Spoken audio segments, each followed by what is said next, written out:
है रामपुर गांव की, जहाँ के मर्द महिलाओं को हमेशा नीचा दिखाने की कोशिश में रहते। अरे अभी तक खाना नहीं आया। क्या मुझे एक और शादी करने की जरूरत है? नहीं जी नहीं, ऐसा मत करना, वरना मैं कहाँ जाऊंगी। खाना लेकर मैं अभी आई जी। गांव की पंचायत में भी फैसले हमेशा औरतों के खिलाफ ही रहते। मैं जो फैसला सुनाता हूँ वो भगवान की आज्ञा होती है। इस लड़के ने अपने मन से शादी करके अच्छा नहीं किया। लड़के को घर भेज दो और इसकी शादी इसकी जाति की किसी लड़के से करवा दो। बेचारी। कहाँ जाएगी? इतनी चिंता है तो पूरे परिवार का गांव निकाला कर देते हैं। बेचारे, पूरे बसे बसाए परिवार को गांव छोड़ना पड़ता है। चाहे जो हो, अगर बेटियों को कंट्रोल नहीं कर सकते तो गांव में रहने का कोई मतलब नहीं है। यहाँ औरतों को दब कर रहना होगा। कोई भी अपने हिसाब से कुछ नहीं कर सकता। सब ईश्वर की मर्जी से ही होगा। तभी गांव का एक आदमी दौड़ा दौड़ा आता है। सरपंच साहब, जमींदार साहब, वो कालिया है ना, उसकी बेटी पढ़ने के लिए शहर जा रही है। अच्छा, ये कब हो गया? और कालिया की हिम्मत कैसे हो गई ऐसा करने की? लेकर आओ उसे और उसकी बेटी को। बस फिर क्या था, हाजिर हो जाते हैं कालिया और उसकी बेटी सरपंच के सामने। और कालिया, ये क्या सुनने में आ रहा है? बेटी को इंजीनियर बना रहा है तू? और ये बता, गांव में तो स्कूल नहीं है, फिर कहां से इतनी क्लास पास कर गई तेरी बेटी? राधा, जो कि कालिया की बेटी है, उसे लगता है कि सरपंच उसकी तारीफ कर रहे हैं। सरपंच जी, मैंने ऑनलाइन पढ़ाई की है, डिस्टेंस लर्निंग से।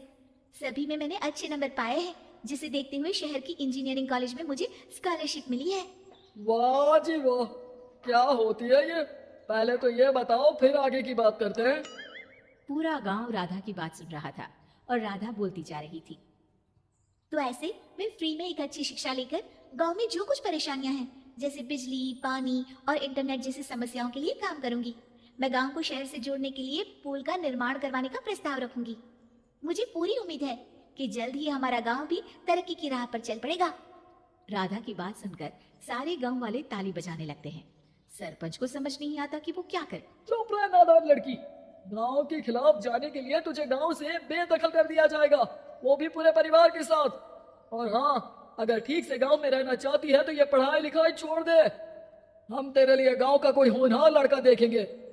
तभी गांव का एक आदमी बोल पड़ता है।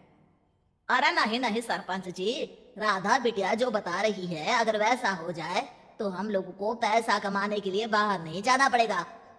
हाँ जी, और ना ही कोसों दूर पानी के लिए भटकना पड़ेगा। हमारे बच्चे भी अच्छी पढ़ाई कर सकेंगे और आगे बढ़ेंगे, ना कि हमारी तरह खेती करते बैठेंगे। क्यों गांव वालों, राधा बिटिया का साथ देना चाहिए ना। सरपंच देखता है कि गांव राधा के साथ है तो वो चुप हो जाता है। वो घर आकर अपने सलाहकार से बात करता है, जो बहुत ही चालाक किस्म का इंसान होता है। अरे सरपंच साहब, आपको बहुत ही होशियारी से काम लेना पड़ेगा। एक बार गांव तरक्की कर गया, यहाँ के बालक पढ़ लिए तो कोई ना पूछेगा आपको। और फिर ये जो बेटा और बेटी है ना आपके, इनको भी आम लोगों की तरह ही जीवन जीना होगा। हाँ, लेकिन करे तो क्या करे? वो ना, आप मुझ पर छोड़ दीजिए, बस मैं जैसा बोलूं करते जाइए। अगले रोज सुबह जब गांव वाले सोकर उठते हैं तो राधा के घर के बाहर और साथ ही वो लोग जिन्होंने राधा का सपोर्ट किया था, उनके घर के आगे लाल रंग से कल आऊंगी लिखा होता है। कल आऊंगी? यह क्या होता है? अरे यह तो खून से लिखा है, लगता है कोई भूत प्रेत या चुड़ैल का साया है। चलो सरपंच जी के पास चलते हैं। सभी सरपंच के पास जाकर उसे सारी बात बताते हैं। और ये तो बड़ी मुश्किल की बात है। चलो, मैं एक बाबा को जानता हूँ, उन्हें बुला लेता हूँ।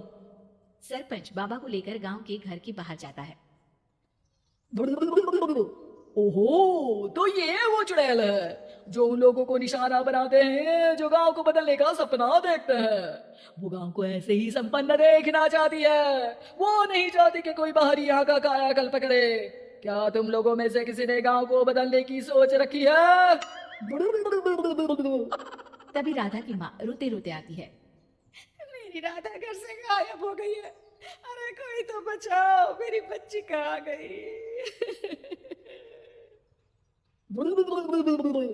ले गई वो चुड़ैल, तेरी बच्ची को ले गई। अब वो उसे शापित करके छोड़ेगी, उस पर चुड़ैल का साया हो जाएगा। तभी बुरी सी हालत में राधा भी वहां आ जाती है। उसके बाल चुड़ैल की तरह फैले होते हैं और कपड़ों में खून लगा होता है। सभी राधा को देखकर डर जाते हैं। माँ, पता नहीं मुझे कौन उठा कर ले गया था।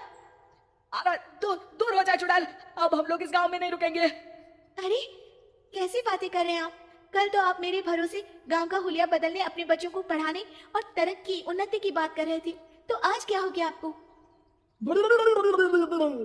ये फिर तुम लोगों को बहकाएगी। ये चुड़ैल गांव में आ चुकी है, ऐसे ही ये तुम्हारे घर के बच्चों को भी ले जाएगी। गांव वाले राधा को गांव से बाहर निकाल देते हैं। उसके माँ बाप रोते रहते हैं, लेकिन गांव वाले नहीं मानते। मैं भी अपनी बहन के साथ गांव के बाहर रहूंगा, लेकिन वो पढ़ाई नहीं छोड़ेगी। वहीं सरपंच के घर पर सलाहकार कहता है, देखा, सांप भी मर गया और लाठी भी नहीं टूटी। लेकिन अगले ही दिन सरपंच के घर के बाहर भी वही शब्द लिखे होते हैं। और फिर सरपंच की बीवी कहती है, हमारी बेटी को किसी ने अगवा कर लिया है। तभी राधा का भाई वहां आ जाता है।